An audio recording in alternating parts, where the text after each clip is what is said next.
Good afternoon, everyone. Welcome back to our lecture series. Not all of my lectures are going to be about war, but this morning was and this afternoon is. And so I'll have a few more about war. Unfortunately, conflict is one of the things that shapes history. And in order to understand how we got to where we are, we often have to look at what the military conflicts were and who took over control of what, etc. So I want to kind of pick up from this morning and when we talked about Japan versus China and give you more details about the Pacific War. This is the Second World War in the Pacific theater is what we're really talking about. Tomorrow, I'm going to do another cross-section of that, the birth of the atomic age. This is in the morning, which I believe at 10 o'clock. Again, sometimes I don't know for sure till I see the daily program because they have the challenge of scheduling multiple things. So birth of the atomic age, Hiroshima and Nagasaki, and then tomorrow afternoon we'll lighten up a little bit and we'll talk about the Japanese art and architecture. And then from there we'll talk about Silk Road empires, the history of Korea and Korean conflict, and a number of other things. But for right now we want to talk about the Pacific War. I need to give you a real quick review of what we talked about this morning in order to have a basis leading up to that. Or if you weren't here today, Paul, this morning. Nice. Sorry, he promised he was going to be here and then he forgot about the time change. So, so this will give you a background to where we're going with today's conversation. In 1868, the Meiji Emperor of Japan was restored to his full power. The Tokugawa shogun was set aside, and the emperor dedicated Japan to becoming a modern power. His goal was to make it the equivalent of any of the Western powers. In order to do that, they needed resources, and they looked to Korea first, and then Manchuria to get that. In 1894 and 1895, a war was fought between Japan and China, the first Sino-Japanese war, in order pretty much to gain control, for Japan to gain control of the resources in Korea, because China had been primarily controlling Korea prior to that time. So 1904, 1905, to everyone's shock, Japan defeats China, the great power with the largest army in East Asia, because their modernization had worked. They then were ceded by China. Japan received the control of Korea and also a part of the Manchuria, the Liaotung Peninsula and Manchuria, as well as Taiwan, the Pescadores Islands, and some other areas. But Russia had a vested interest in that area because they wanted to have a port further south that didn't freeze up in the wintertime, like Vladivostok, which was their only real port on the Pacific that could handle their Pacific fleet. So they refused to even talk to the Japanese. They did not show the respect to the Japanese that the Japanese felt they deserved in terms of negotiating control of Manchuria or of northern part of Korea. And so much to the surprise of the Russians in 1904, the Japanese launched a surprise attack on their new port, Port Arthur, which is at the south of the Liaotung Peninsula in Manchuria, and the Japanese defeated the Russians. They not only defeated the Russians, they ended up completely destroying two of Russia's three international fleets, the Pacific Fleet and the Baltic Fleet, which had sailed for 7 months all the way around Africa to get to Japan and barely got there before the Japanese destroyed every ship. So at this point, Russia removes themselves from Manchuria, they remove themselves from Korea, Japan takes over Korea and part of Manchuria, and then over a period of time, they begin to really develop both of those areas with a very Japanese orientation. In 1910, Japan completely annexes Korea and starts making changes in their culture. I'll talk about the details of that when we talk about the history of Korea and the Korean conflict. But they were controlling all of Korea, pretty much had turned Korea into a colony after 1910. It's called the colonial period in Korean history. And then they began to develop so much of the industry and resources in Manchuria that they got tired of it being somebody else's country because they were doing all the work. They had turned the South Manchurian Railway Corporation into the largest corporation in all of East Asia, or all of Asia actually. And so they finally in 1931, the Japanese established a pretext for sending troops in. They themselves blew up some explosives near one of the railway tracks and then claimed that there were guerrillas who were trying to destroy their resources, and so they made all this up to send an army in. In 1932, the League of Nations researched this and said, no, you just made this up in order to have an excuse for taking over China's property. In 1933, China walked out of the League of Nations, and at that point, the Western powers, particularly the United States, started applying boycott of various kinds of resources, and later on in the 1930s, the United States even froze all the Japanese assets in the U.S. Because they were embargoing oil from Japan. Japan felt like they had to do something in order to get the resources they needed in order to continue developing it as a country. They felt as though this was a matter of survival for them. And so in 1937, they again created an incident, the Marco Polo Bridge incident, in which they declared war for a second time against China and ended up taking over large sections of northeastern China and all of the port areas, and this was an effort to try to gain control, not just of the resources in China, but they looked to eventually control the Dutch East Indies further south, and various other areas in South Asia where resources like oil and coal and iron would be available to them that they didn't have from elsewhere. By the end of 1938, Japan had pretty much control of all of the major population centers of China, and was controlling all of the ports. They claimed that they wanted to create a co-prosperity zone in East Asia, and they even had a slogan. They said, East Asia for the East Asians. But everyone, especially China, but all of the Western powers as well, clearly interpreted that as Japan's way of saying East Asia for Japan. They wanted to have control of all of the resources that were available there. In the 1930s, when the Great Depression hit, that limited even further the economic capabilities that Japan had in terms of importing things, importing and exporting, because countries all over the world were hit by the Great Depression. It was not just an American thing. And during all of this time, as the Japanese were feeling as though they had to take some action in order to guarantee their future as an industrialized nation, more and more the government started being taken over by the military forces. Eventually, in the late 1940s, the military in Japan took over the government, and all other political parties were done away with. And in early 1941, or mid-1941 actually, Hideki Tojo, who was a general in the Imperial Japanese Army, was made the prime minister. And so the military at that point had complete control over all of the government, all of the functions of the Japanese government. So the military was calling all the shots. They felt like they had to take action to guarantee their future. Yes? It was not a coup. It was a very slow process. The military forces, actually the whole culture, supported this. It was kind of a grassroots thing. They developed a real strong sense of nationalism, the support for the emperor, the imperialistic kind of approach, and so it wasn't a coup. There really were not any strong forces opposing it. All of Japan began to move in that direction as the military took over. During this period of time, the Japanese had two main concerns. The Japanese army was concerned with the potential of Russia invading from the north. And so, because they'd just beaten them in a war in 1904 and 1905. And so they ended up signing a non-aggression treaty with Russia. That was because as the Second World War was starting in Europe, Stalin knew that he had to focus all of his energy on trying to defeat the Germans, especially in Operation Barbarossa when they actually invaded Russia. They broke their own agreement, the Russians and Germans. The Germans broke the agreement and invaded Russia. Stalin did not have time to worry about the Japanese at that point. He was focusing everything he had to try to stop the Germans. While the Japanese didn't want to have to worry about the Russians because they knew that they not only were fighting a war with China, but they saw, the Imperial Japanese Navy saw the only force that was available in the Pacific, the whole of the Pacific, that really could challenge them was the United States Navy, stationed in Pearl Harbor. At the start of the Second World War, the Japanese actually had more ships than all of the Allies combined. The Japanese had 236 warships, the Allies had 221.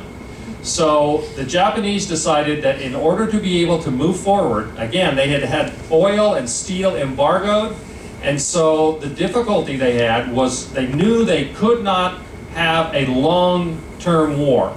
They did not have the resources to be able to replace the various war materiel, the ships, the planes.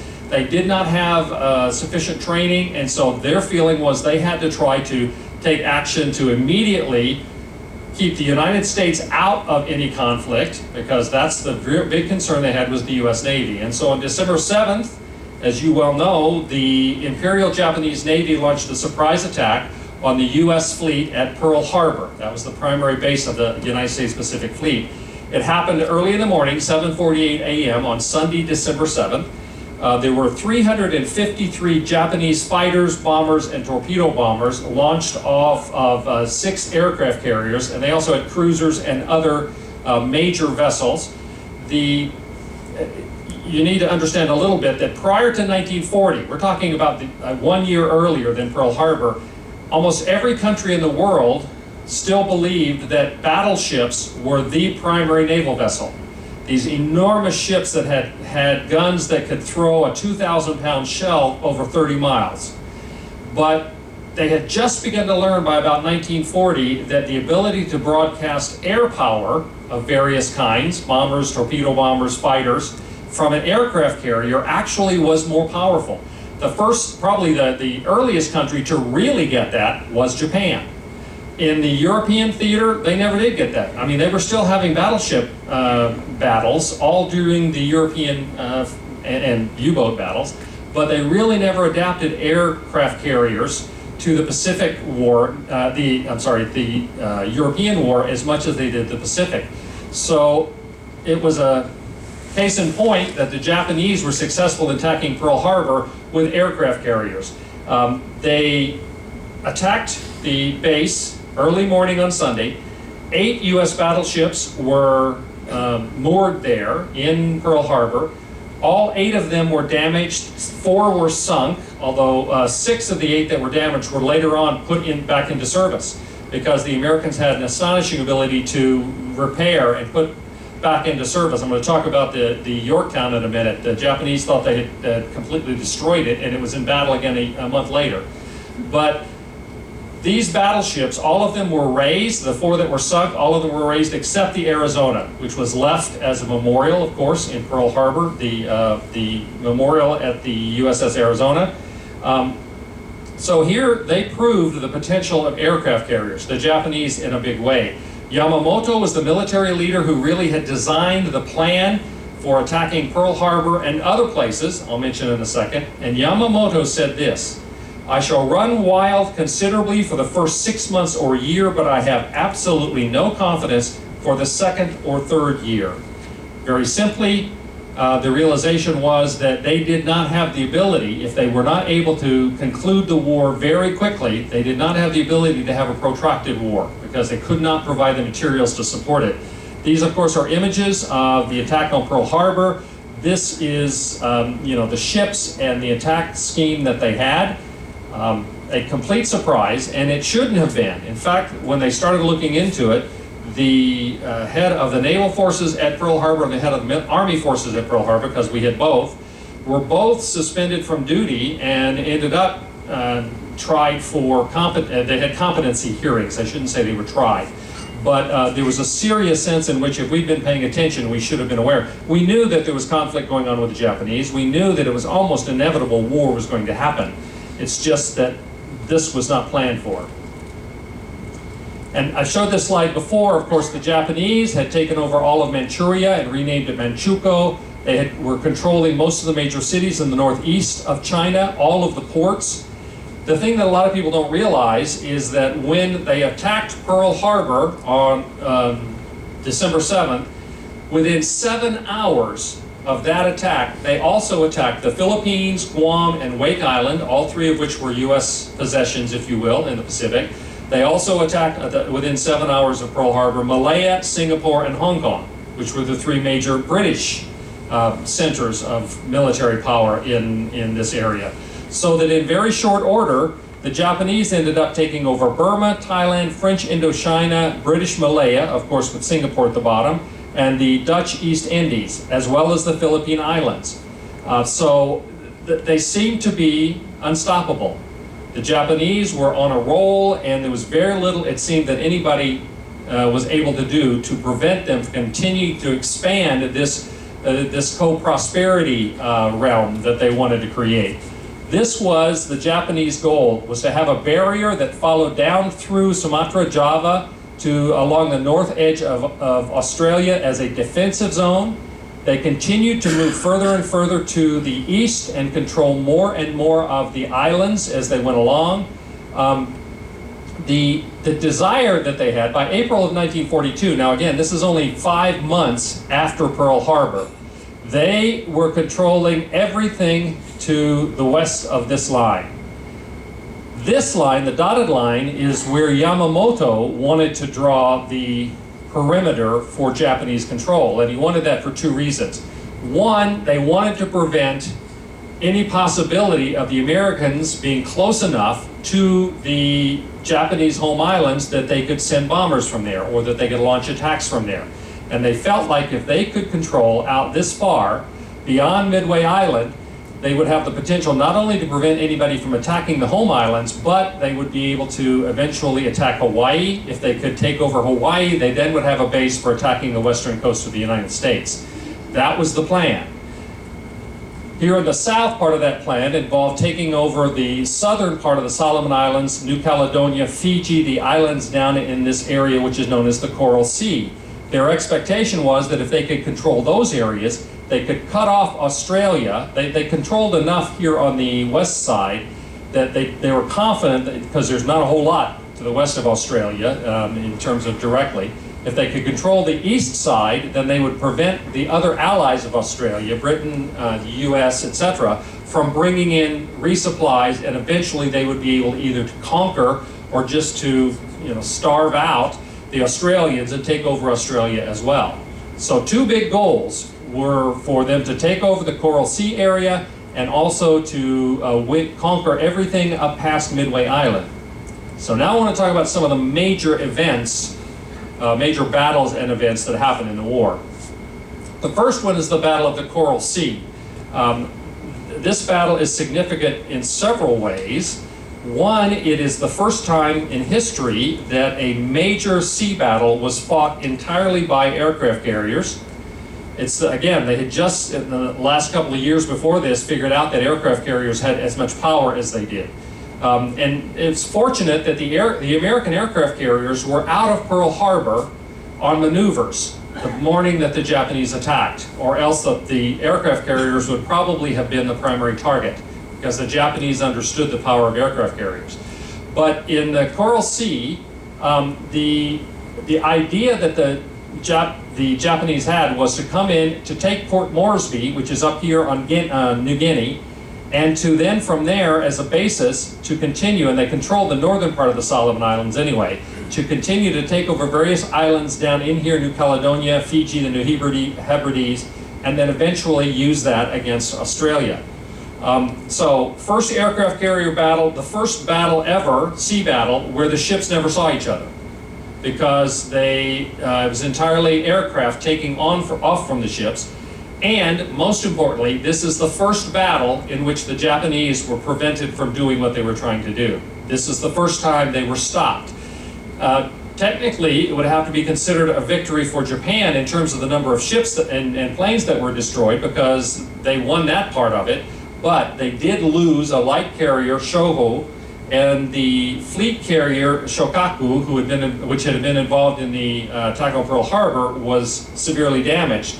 There also, even more importantly, was a heavy damage to the flight wing of the Zuikaku aircraft carrier.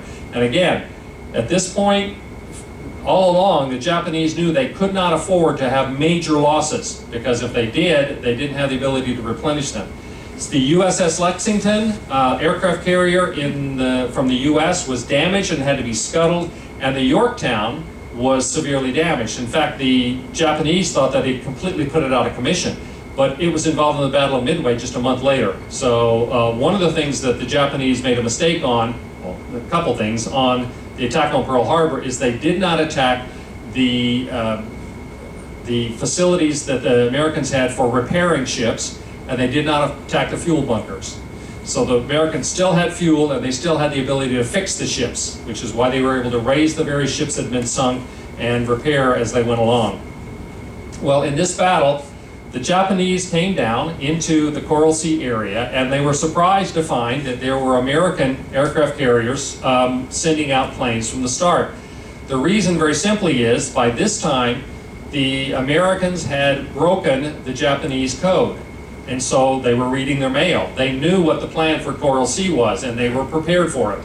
And so even though, again, there was more tonnage sunk by the Japanese had to end up withdrawing and not being able to conquer Port Moresby on New Guinea and to be able to take control of this area. So to that extent, Australia was kept from the sort of stranglehold that Japan wanted to put on them. So this was a major turning point, the first time the Japanese had been stopped from doing what they wanted to do.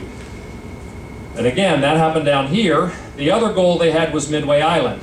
And Midway was the most important turning point in the war. It happened the following month. So we're looking at 3rd to 7th of June, 1942. Again, the Japanese did not know that the Americans had broken their code and knew that they were coming. Their plan was not only to attack and take over Midway Island and use that as a base from which they could attack Hawaii and other places, and to prevent the Americans from continuing to move east, or west, excuse me, but they had hoped to try to ambush and trap the American aircraft carriers, which they had not been able to damage before, and destroy them. Because the Americans had been reading the codes, they ended up turning the tables and surprising the Japanese. And in the Battle of Midway, they ended up sinking 4 of the major fleet carriers of the Japanese Navy.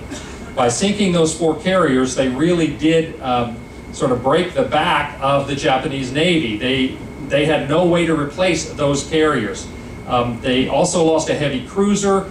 The U.S. lost the USS Yorktown and 1 destroyer.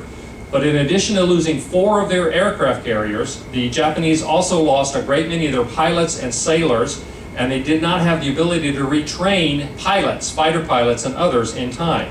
So the Imperial Japanese Navy never really could recover after Midway Island, after the Battle of Midway. And the way it happened, the battle happened from June 4th to the 7th.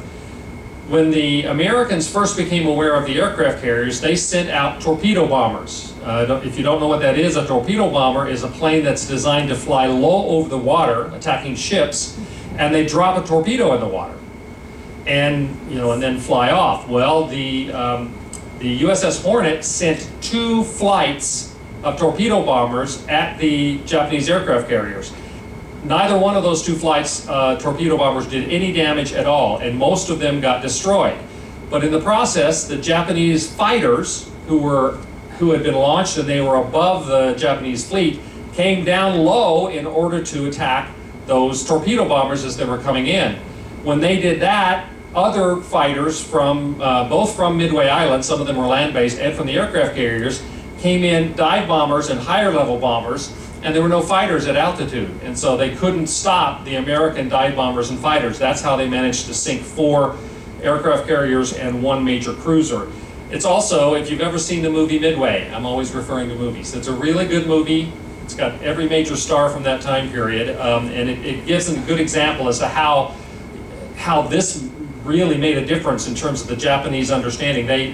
The highest level Japanese military knew after Midway Island that they probably didn't have a chance, but they still continued to fight from May of 1942 until August of 1945. So Admiral Naguma, one of the leading admirals of the Japanese, because he kept getting conflicting reports, he kept having the weaponry, because his planes would use different bombs for attacking land than aircraft carriers. And he had them changing, twice he had them change their armament. And they were in the process of changing that armament, so they had planes out on the aircraft carrier decks and bombs spread across the deck when the Americans finally found them and started bombing them. And so that's why four of the ships were also destroyed. So Midway Island was a huge deal in terms of changing the direction of the war. From that point on, the Americans and other allies were aggressively beginning to push back toward the home islands of Japan, and it really was in two prongs. From Pearl Harbor, and Midway Island is right here, so you can see how close those are, the American naval forces under Chester Nimitz were pushing directly across and fighting literally, they called it island hopping, from one island to the next, with the effort of trying to come back up. When they took over Saipan, defeated the Japanese at Saipan and Guam, they ended up having the first sites that they were close enough to really fly bombing raids. Someone was telling me this morning that their father-in-law was stationed at Attu, where they were flying against some of from Attu, they had fighters or bombers that were coming across to Japan from there. But when the Japanese attacked Midway Island, they also attacked Attu and a couple of other places in the Aleutian Islands, which were possessions of the United States. And the Americans didn't really fight back on that. They let them have it because they didn't think that was particularly strategic. And it was mostly a feint. It was an effort by the Japanese to distract the Americans, not knowing that we knew that that wasn't a serious attack against the Aleutians. And so we pretty much let them have it, without fighting back then, and then took the Aleutians back away from them later on. But in addition to Nimitz coming across, the defeat of the Philippine Islands had forced Douglas MacArthur, who was the senior commander of the Army. So he was the senior commander of the armed force, the Army in the Pacific. Nimitz was the senior commander of the Navy in the Pacific.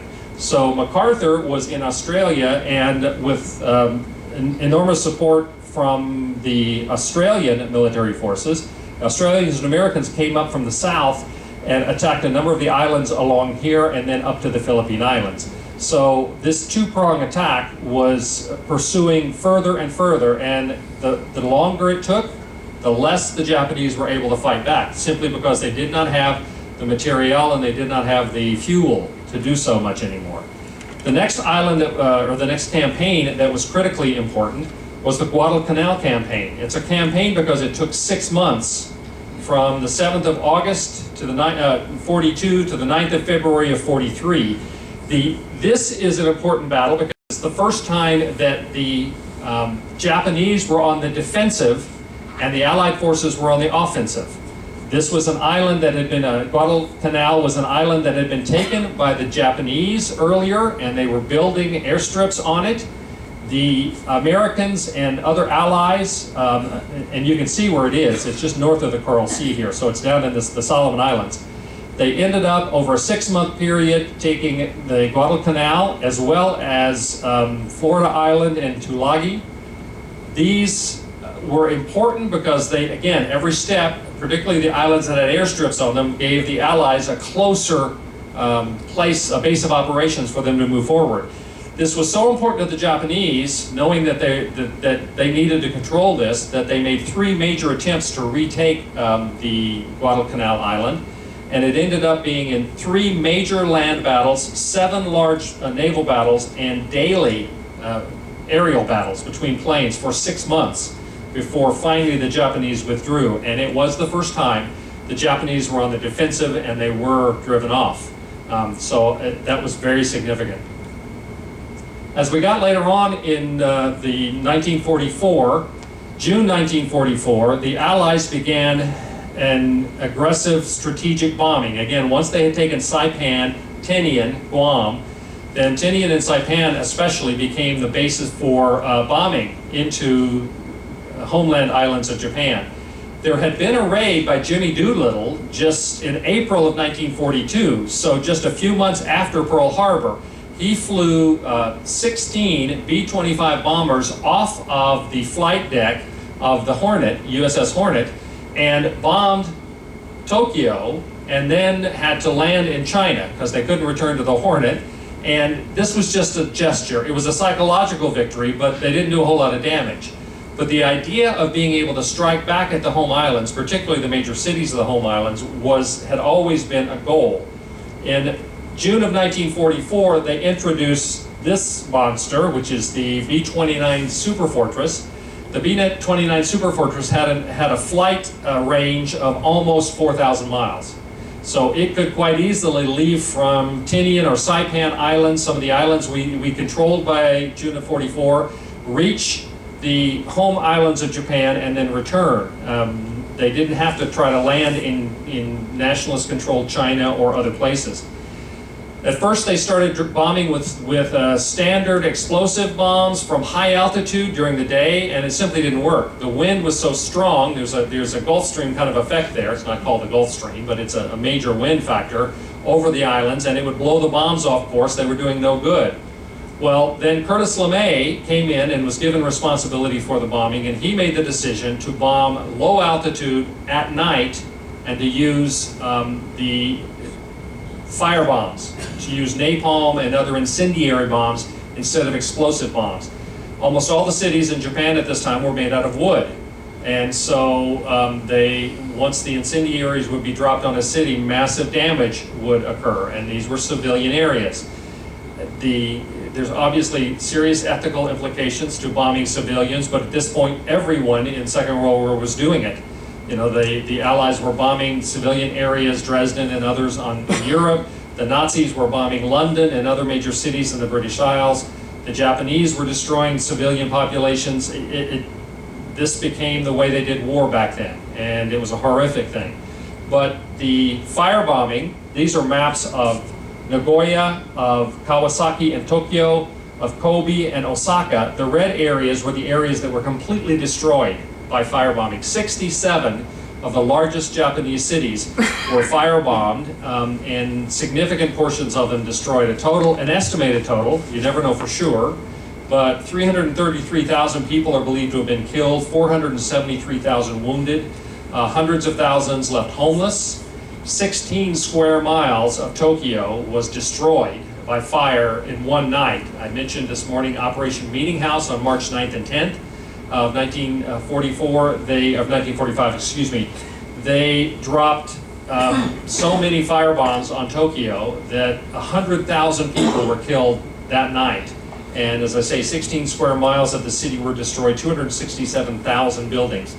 And I'm going to talk a little bit tomorrow morning when I talk about the birth of the nuclear age, Hiroshima and Nagasaki, about so much of this horrific destruction was with the expectation that at some point Japan would surrender, and yet that was not forthcoming. We'll talk about that a little bit tomorrow.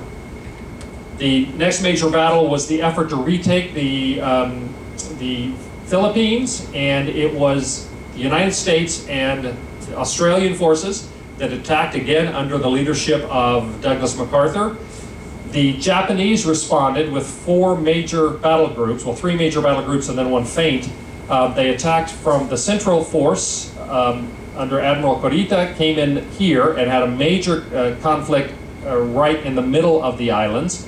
Two other forces, Shima under Admiral Shima and Nishimura, came up here. They had two major battles here, and then a fourth unit tried to lure off Bull Halsey's Third Fleet, did so for a little while, and then they figured out this was a feint and they turned around and came back.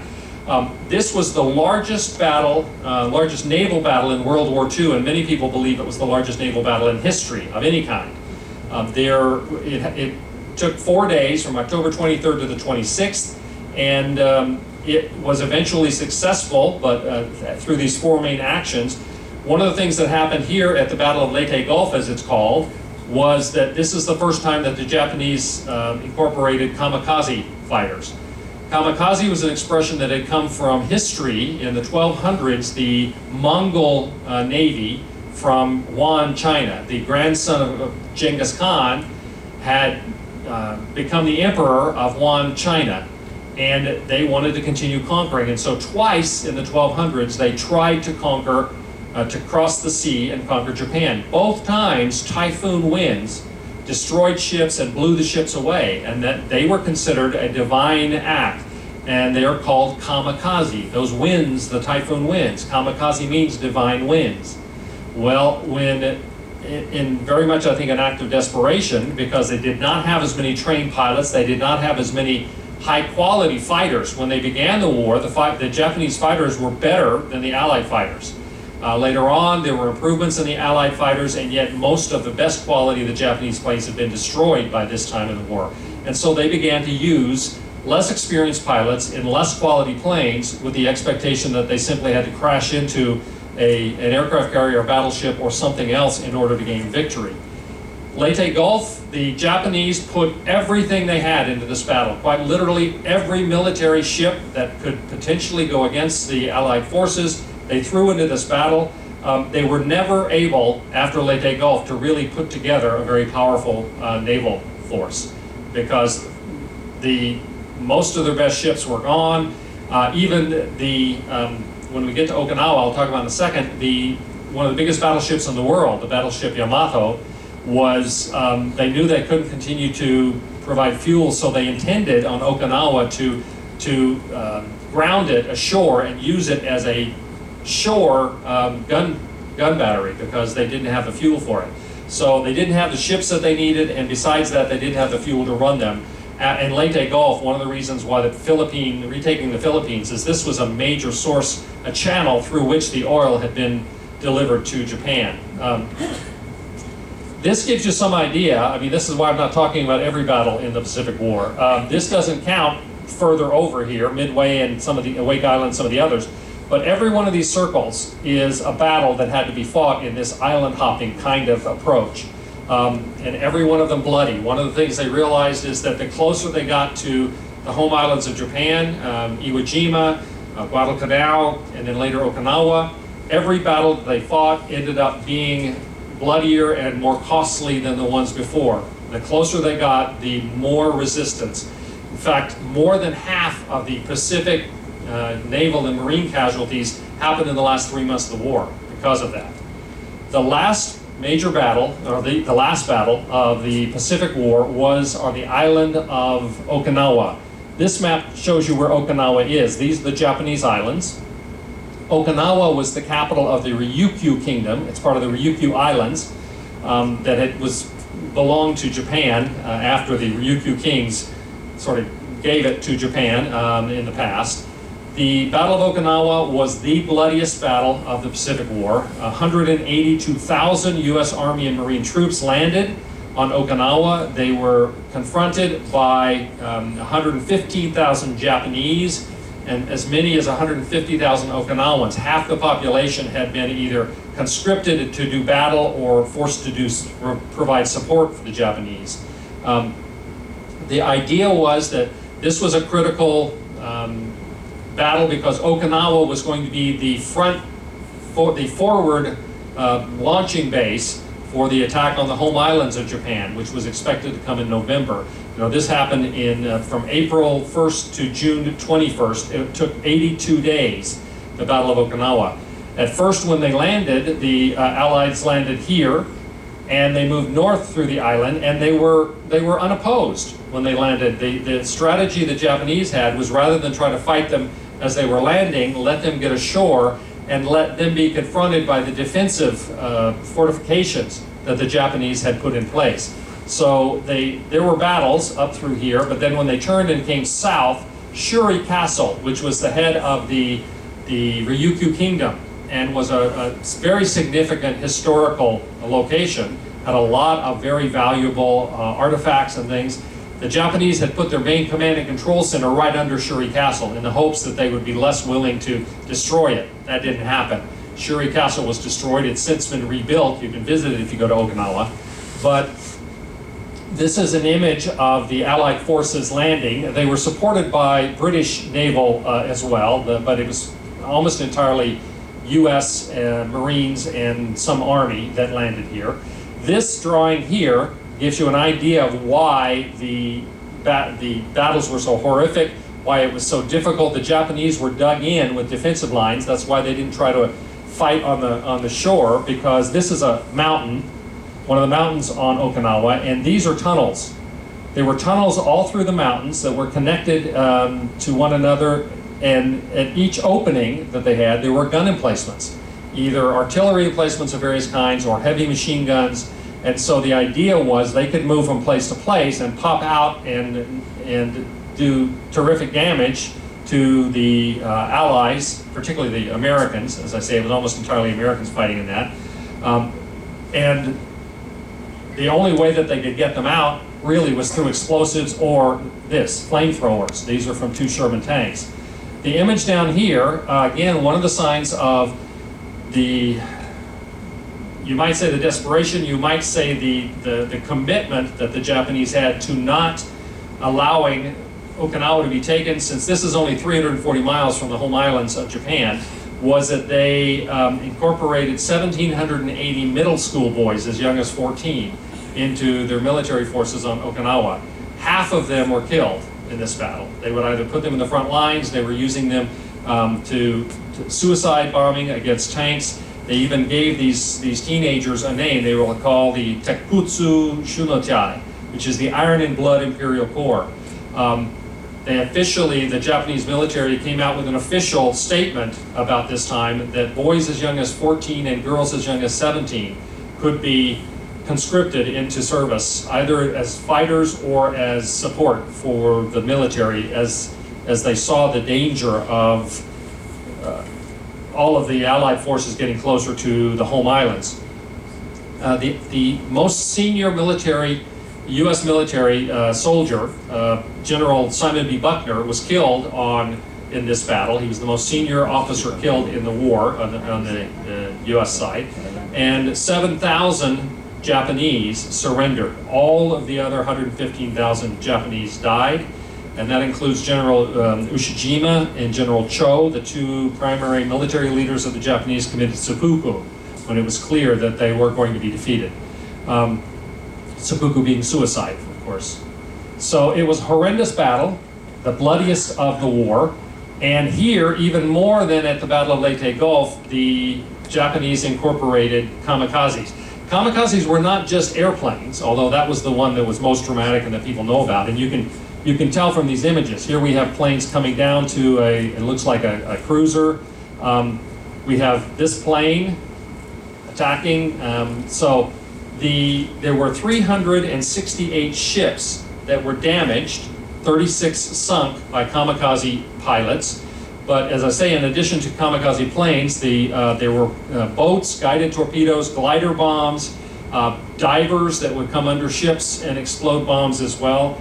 But the kamikazes were more accurate, they were harder to stop because you couldn't just, shoot them down, because they would keep coming on the line that they were coming. You had to literally blow them out of the sky to prevent them from meeting their goal. And this again was a sign that the inexperienced pilots and the less quality planes, this was really the only way that the Japanese felt they could be effective. And this is one application they had made of the kind of samurai code of Bushido, better to die than to be defeated or to surrender. It also was part of the Shinto beliefs that if you died a noble death, an honorable death, or in defense of your nation or your lord, then you could come back to life as a guardian kami, a guardian spirit or deity, rather than have to live in Shomi, the place of darkness, which is where anybody who was dishonored or simply died a nondescript death might be relegated to. These are troops that received word during the Battle of Okinawa that Germany had surrendered and that the European war was over. These are the burial grounds on Okinawa. This is a plane flying over Okinawa. 90% of all the buildings on the island were destroyed. More than half of the 300,000 population died in the Battle of Okinawa. It's believed, as of the last count, 241,000 died on Okinawa, and that was from all sides. It was, as I say, the bloodiest battle in the Pacific War. The reason why Okinawa was so important was that the next plan was the invasion of the home islands of Japan. This was called Operation Downfall.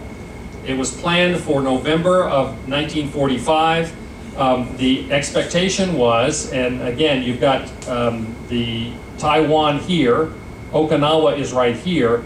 The southern tip of Kyushu, town of Chiran, was where their airstrips where the kamikaze pilots were taking off. If you visit there, they actually have a museum about the kamikaze pilots.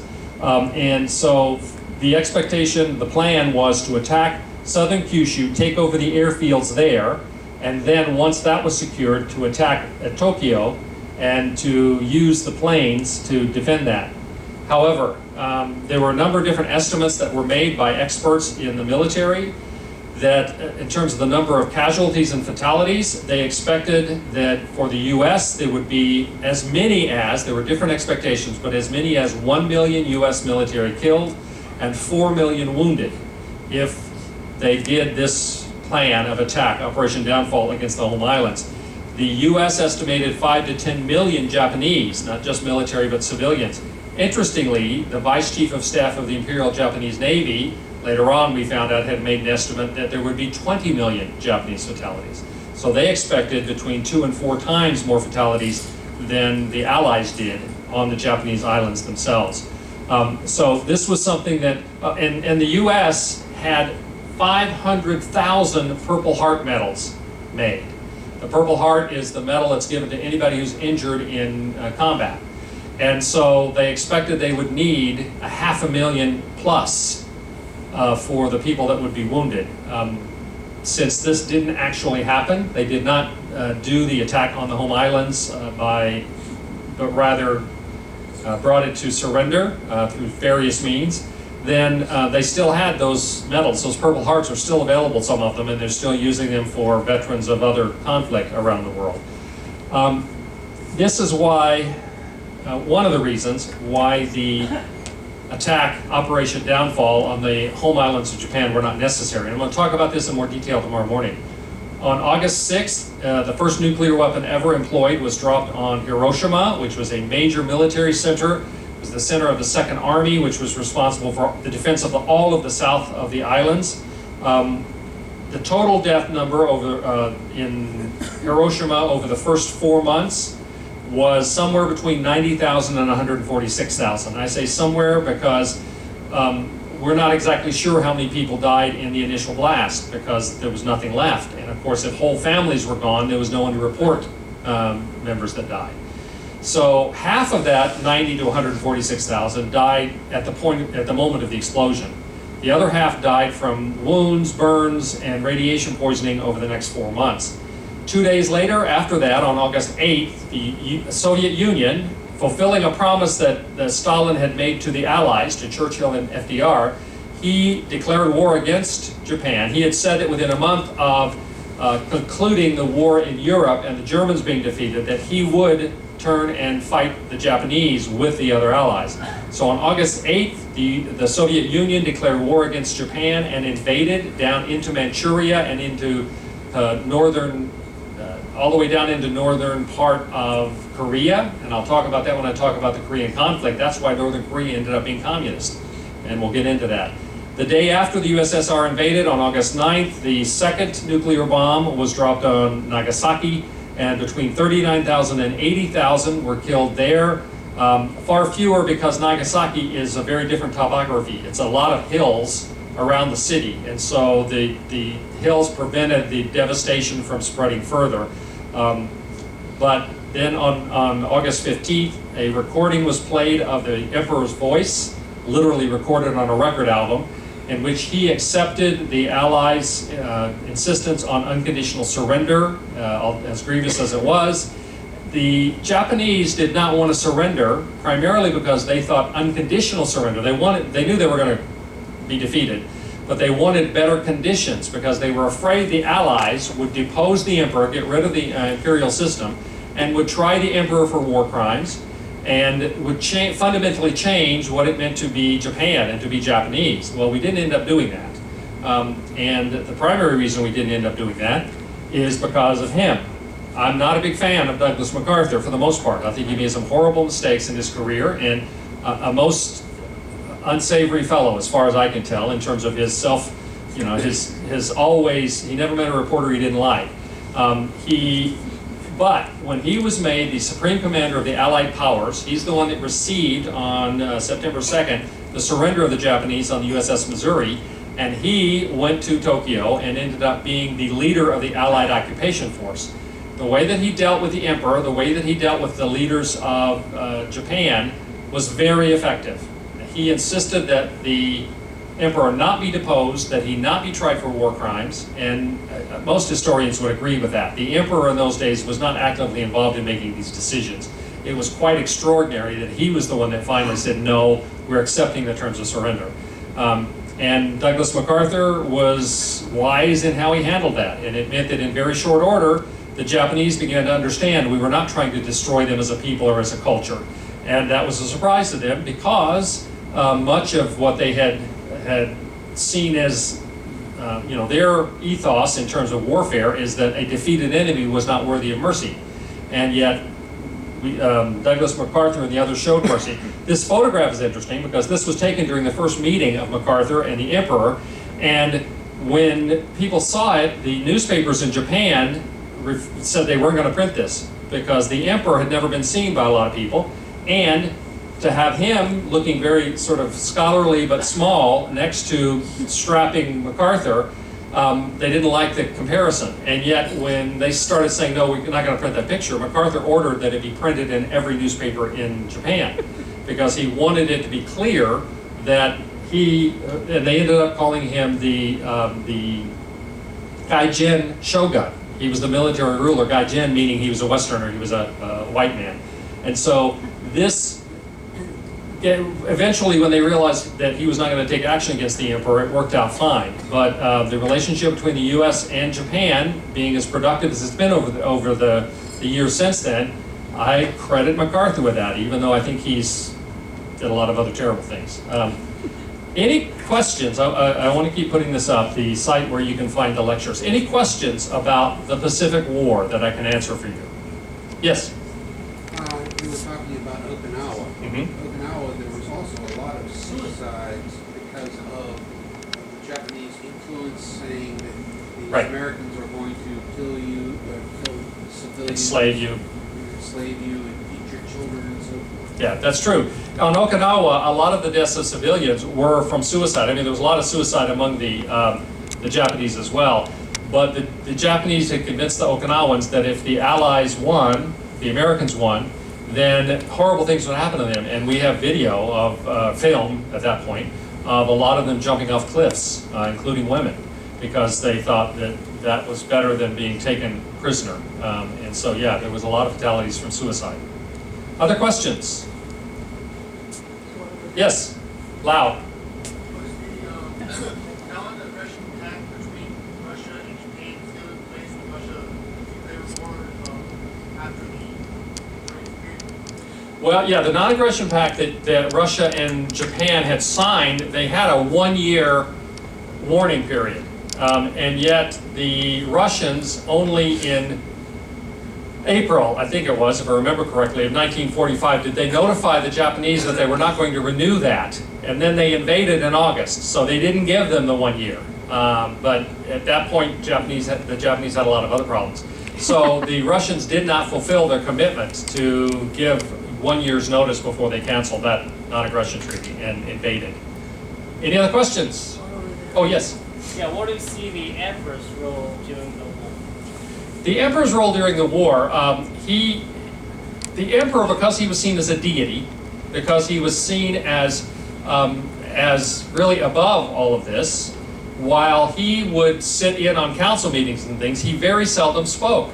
The idea was, and again, The Last Samurai, the movie, at one point, one of the other counselors, members of the council, said that this group is not worthy to hear the divine voice of the emperor. And so much of it was the emperor, the tradition was very strong that the emperor did not involve himself in this stuff. And so there's no evidence that he gave orders, for particular things that were done that were later on identified war crimes, that sort of thing. He didn't do anything to stop it either, but I think it's probably accurate that the culture being what it was, he really couldn't, even though he had technically absolute authority. You've seen the TV show The Crown. You know about Queen Elizabeth when she was younger? You guys seen that? Well, a lot of what that's about, when she ends up marrying, you know, Mountbatten, or his family name was Mountbatten, the royal consort, the idea of what name they take, the idea of what they're allowed to do, how they're allowed to dress. You hear a lot of that right now because the American actress Meghan Markle is getting ready to marry one of the princes. There are all these rules, what you can't do. And you think, you know, Elizabeth could stomp her little feet and say, I'm the queen, I can do whatever I want. But they couldn't. The tradition is so strong, there are so many levels of bureaucracy that control everything. It simply is not possible for someone, even technically, who has the authority to do whatever they want, like the Emperor of Japan, to really control what's going on. And that's why it was so extraordinary when he finally did say, no, we are going to accept the unconditional surrender. Yes? Didn't you say that it was a military government, that it was all one, it was all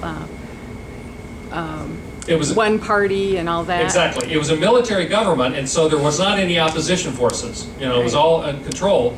But the emperor was above all of that. But again, when he decided to surrender, he was against everyone else in the military almost that was running the government. It wasn't just, you know, the military. The military was the government at that point. Tojo, who was the prime minister, up until, 6 or 7 months, I think, before the end of the war, he actually stepped down because things were going so badly. He ended up being tried for war crimes. He tried to kill himself, was not successful, and ended up being tried for war crimes and hanged, as were a lot of the other military leaders. And so it's not like they just said to everybody, oh, you know, just be nice from now on. There were serious ramifications, but the decision was that the emperor, both because they had no real evidence, and secondly, because they understood that he was not in a position to really affect the kind of changes people would have thought that the emperor, the king, the whatever, would be able to do. Any other questions? Thank you all very much. Tomorrow morning, we'll talk about the dropping of the atomic bombs on Hiroshima and Nagasaki, and in the afternoon, we will talk about Japanese art and architecture.